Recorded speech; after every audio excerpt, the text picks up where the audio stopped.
Hi and Assalamualaikum. We are students from IM312.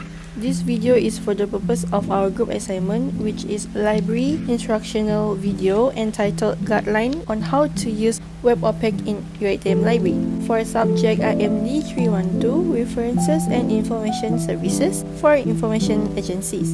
The library service that we have chose is Online Public Access Cataloging or PAC in UiTM library, which is PTAR. So before we going further, I would like to introduce me and my team members. So the first picture is Alecia, Nathalie, Anak. Second picture is NurFaniza, Farhana, Binti, Jolani. Third picture is Nurul, Najwarryna, Binti, Hamizan. And last but not least, one Aliyyah, Binti, one Mustaffa. How to use Web-OPAC. These are the steps on how to use Web-OPAC. First, you must go to the Google, do a search for UiTM OPAC, and then click the UiTM OPAC. Okay, to get into the Web-OPAC, the user needs to enter their user ID, which is student ID for UiTM student, and also staff ID for UiTM staff. They must enter their password, which is their personal identification number, to log in into the OPAC. You may also continue as a guest. If you click on the browse button, it allows you to search for the most recent items that are published in OPAC. When you enter any keywords, and there are selections for it such as article data, books, ebooks data, and journals data. And then you can click on the Go button. As for this journal button, it will appear in every journal from across the PTAR library, no matter where you are. After entering the keyword in the search bar, there are also choices of genres you must choose, like all journals, current journals, and even e-journals. Don't forget to click the Go button as well, or you might lose your search. Next, we move on to this ISBN search, or also known as the International Standard Book Number, is a numerical code that identifies a book. If you are a user and you can memorize all the digits on the back of the book, it will automatically detect the title or any information by the ISBN code. For this accession search button, an accession number is a sequential number that are assigned to each record or item as it is added to a library collection or database, which indicates the chronological order of its acquisition. Okay, next, for the last button on this navigation bar is My Account. So the first thing you see on your interface is your profile and certain personal information about you.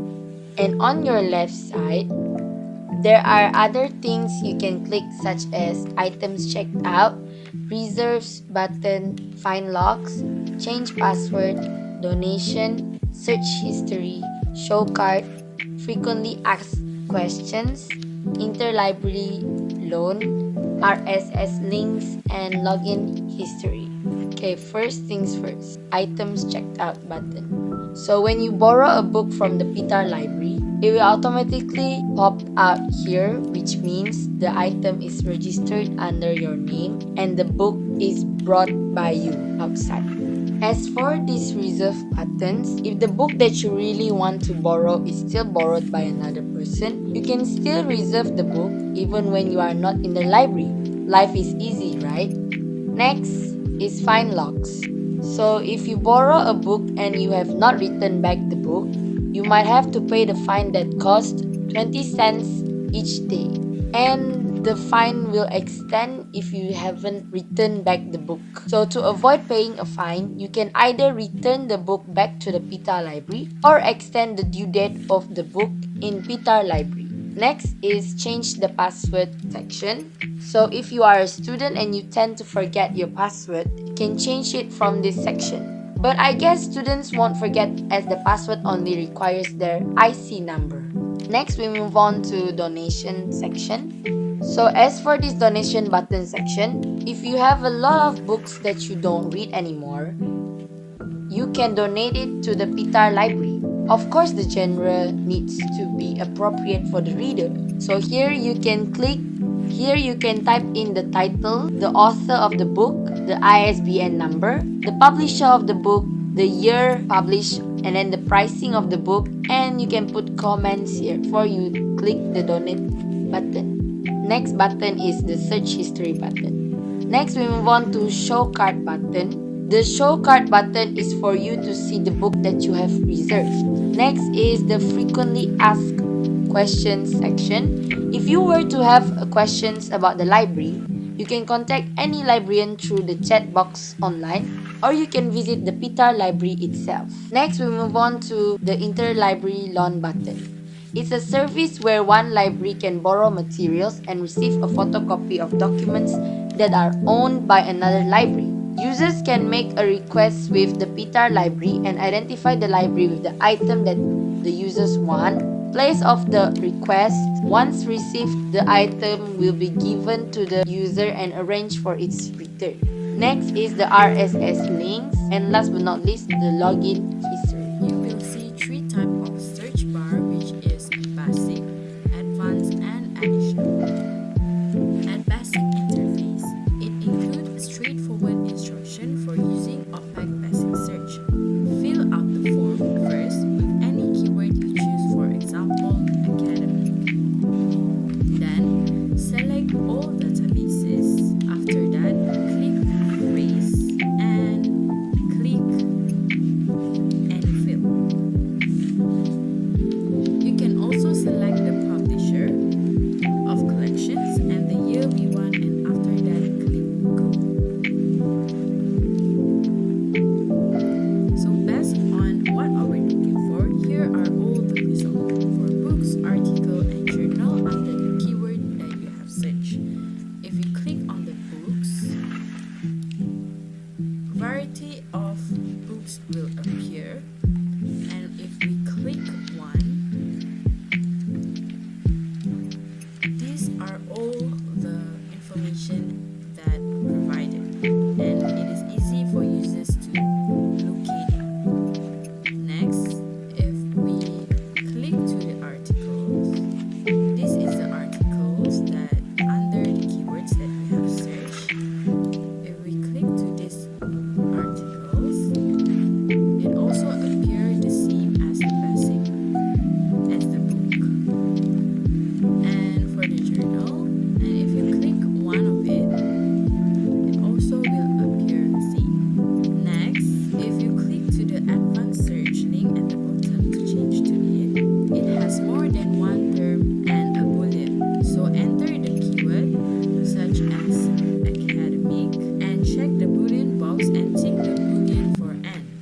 Next, put another keyword such as science so that the system will search based on that keyword, and then click go and the result will appear later.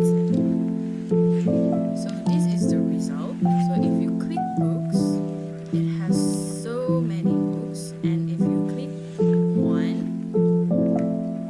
it also appear the same as the basic search. Next, if you see this reserved one, it means that there are some users already reserved for it. If you click this one, it will say it is been reserved. So if you click to the article, click it, this is appeared, and for the journal, click on this one, it also will be appeared like this. The last one is additional search. There is the author, title, and the subject of the question you are looking for can all be typed in directly. Once you have completing filling out everything, click go to finish it. As you can see on your right, there is two boxes which is written with holdings and feedback. If you click on the holdings box, there is the total collection and volumes of each material, such as books, journals, bound volumes, and loose issues. Then for the feedback part, users can write a comment or review from their own perspective towards the Web-OPAC. And last but not least, at the bottom there is chat box if online user have some question to ask, so they can fill in the form in order to the staff to answer their questions.